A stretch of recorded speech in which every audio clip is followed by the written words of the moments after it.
100년도 더 된 이야기인데요. 500년 역사를 이어온 제국이 어느 날 갑자기 지도에서 사라져 버렸습니다. 보통은 내부가 약해서 망했다고들 하죠. 그런데 오늘 우리가 살펴볼 내용은 그게 다가 아니라는 겁니다. 훨씬 더 복잡한 어떤 국제적인 음모가 있었다는 건데요.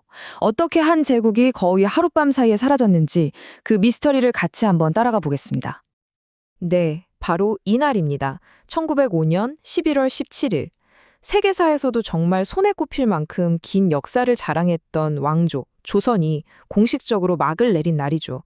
근데 이 끝이라는 게요, 사실 파고들면 파고들수록 질문투성입니다.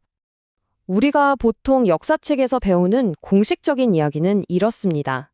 당시 한국이 너무 약하고 부패해서 망할 수밖에 없었다. 그런데 말이죠, 만약에 그 이야기가 전부 거짓이라면 어떨까요?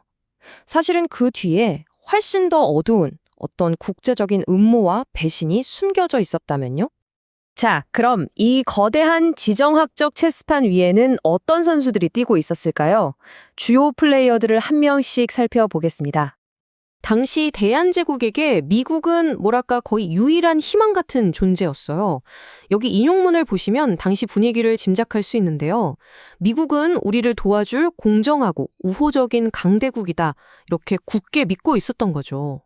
하지만 바로 이 깊은 신뢰가 나중에 정말 큰 배신감으로 돌아오게 됩니다. 그리고 이 모든 사건의 중심에는 바로 고종 황제가 있었습니다.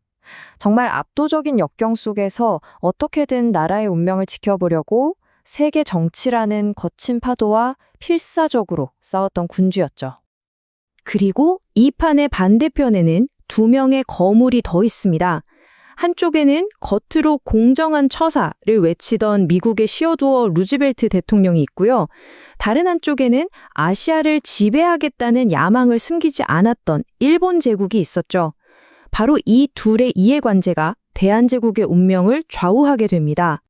자, 여기서부터가 핵심입니다.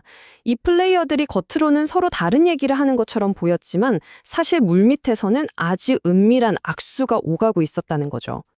그 은밀한 거래가 성사된 무대가 바로 러일전쟁이었습니다. 아시아의 패권을 두고 러시아와 일본이 맞붙은 이 전쟁이 일본에게는 제국을 확장할 기회였고 또 미국에게는 자국의 이익을 챙길 아주 절호의 타이밍이었던 거죠. 그리고 여기 이 모든 의혹을 뒷받침하는 결정적 증거가 있습니다. 바로 루스벨트 대통령이 개인적으로 쓴 편지의 한 구절인데요. 공식적으로는 중립이라고 선언했던 미국 대통령이 물밑에서는 일본의 한국병합을 사실상 지지하고 있었던 겁니다. 이건 뭐 완벽한 이중 플레이라고 할 수밖에 없죠. 그리고 이 비밀스러운 약속은 이른바 테프트 가스라 밀약으로 구체화됩니다. 이게 무슨 공식적인 조약은 아니었어요. 하지만 그 내용은 충격적입니다. 미국은 필리핀을 지배하고 그 대가로 일본이 항복을 지배하는 걸 용인해 주겠다는 거였죠. 대한제국의 운명이 당사자는 알지도 못하는 사이에 이렇게 거래되고 있었던 겁니다. 이런 심상치 않은 분위기를 직감한 고종 황제는 이 절망적인 상황에서 마지막 저항을 시작합니다. 국제사회에 직접 호소해서 이 부당함을 알려야겠다, 이렇게 결심한 거죠. 그야말로 필사적인 외교전이었습니다.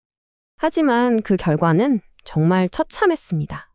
미국에 특사를 보냈지만 루스벨트 대통령은 만나주기는커녕 얼굴도 비추지 않았고요. 헤이그 평화회의에 보낸 비밀 특사단은 회의장 문 앞에서 아예 출입을 저지당하고 말았죠. 문이 그냥 굳게 닫혀 있었던 겁니다. 아니, 도대체 왜 그랬을까요? 왜 세계는 한국의 이 절박한 목소리를 이렇게까지 철저하게 외면했던 걸까요? 그 진짜 이유를 한번 파고들어 보겠습니다. 그렇다면 진짜 이유는 뭘까요? 흔히 말하는 것처럼 그냥 한국이 약해서였을까요? 아니요. 자료들이 가리키는 진실은 그게 아닙니다. 훨씬 더 냉혹하고 계산적인 이유가 있었다는 거죠. 그 이유를 크게 세 가지로 정리해 볼 수 있습니다. 첫째, 남쪽으로 세력을 확장하던 러시아를 막아야 한다는 지정학적인 계산이 있었고요. 둘째, 동아시아 무역을 장악하려는 경제적 욕심이 있었습니다. 그리고 마지막, 아마 이게 가장 결정적이었을 텐데요. 바로 대한제국 땅에 묻혀있던 막대한 천연자원 때문이었습니다. 그 천연자원이 어느 정도였는지 감이 잘 안 오실 텐데요. 이 숫자를 한번 보세요. 50만 파운드. 이게 당시 대한제국에서 단 1년 동안 수출된 금의 가치입니다. 그야말로 어마어마한 경제적 가치를 지닌 그야말로 노다지였던 거죠.